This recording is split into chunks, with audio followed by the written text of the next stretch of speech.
Okay, so enterprise and entrepreneurs. Enterprise, first of all, is one of the 4 factors of production. The 4 factors of production, we have enterprise, land, labour, and capital.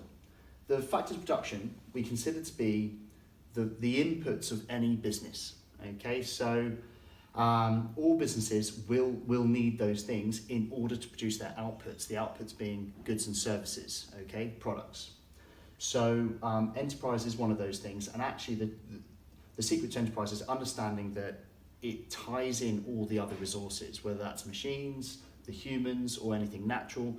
The enterprise is the person who's tying it all in together. It's the skills of the person. So what is an enterprise? An organisation whose purpose is to produce goods and services. And if we look at an entrepreneur specifically, it's an individual who sets up a business taking on financial risks. In an exam, the key part of this definition is financial risks, okay? A risk is anything where there's a probability of a negative outcome. So, you know, we hear a lot of statistics about businesses failing in the first 2 years of their life, and it's a very common story. So we incorporate that into the definition. The fact is that is the person who's taking the risk. Now, also linked to the risk is opportunity cost. Opportunity cost comes up a lot in business and economics, but when we're talking about an entrepreneur, the opportunity cost, so the next best alternative that you could have done, is actually giving up the stable job, the salary that you had in order to create the business. So that's a common, what is the opportunity cost of being an entrepreneur? Whatever, find out in that case study. If you're in an exam and there's a case study and they're asking what the opportunity cost is, what were they doing previously? What were the benefits that they were getting from the job previously? And that is the opportunity cost, because that's the next best thing that they gave up in order to start their business. Now, another common question is a 6-mark analyse question on the characteristics of entrepreneurs. Now, if they said, analyse 2 characteristics of entrepreneurs, I'm thinking to myself, I need to come up with a characteristic, evidence from the case study, and analyse why is that an important characteristic of an entrepreneur. So on my list here, I've come up with taking initiative, risk taker, confidence, passion for the product, determination, and leadership.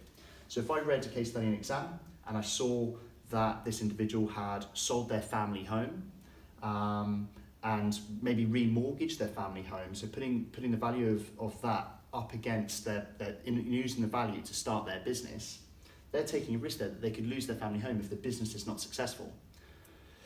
So that's clearly characteristic of a risk taker.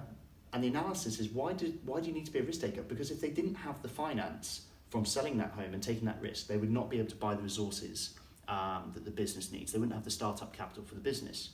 So that would be my 3 marks there. Risk taker, they sold the family home, and the benefit of that is having the money to start the business and buying the resources. Now, if it's saying analyse 2 characteristics of 6 marks, I need to choose another. I could say something like passion for the product. Characteristic of an entrepreneur is actually being passionate about a product. So in the case study, I need to look for evidence that they've made something which is maybe filling a void in their life, filling a void in somebody else's life, and they want to share that.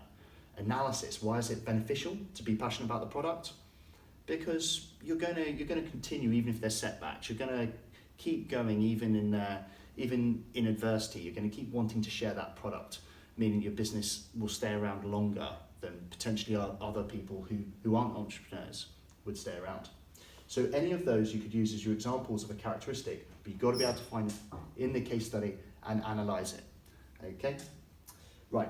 The other thing in this chapter is motives of an entrepreneur. So basically, motives of an entrepreneur means, why does an entrepreneur start a business? If I asked my GCSE class, they'd say, because they want to become rich. Absolutely. Financial rewards is why people want to start a business.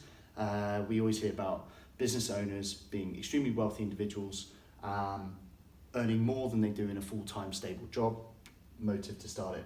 Satisfaction. Some people get more enrichment from running their own business, from being a leader, from making decisions. A lot of people want autonomy to make decisions, so they'll actually get more job satisfaction than if they were working in like a big hierarchical business. The product itself, we talked earlier about the passion, but if we are passionate about the product, okay, that'll be why we want to start a business. We want to share it. Maybe that product makes a real difference. Maybe it's an ethical product, in which case we actually want to start a business in order for that product to make a difference. And lastly, independence.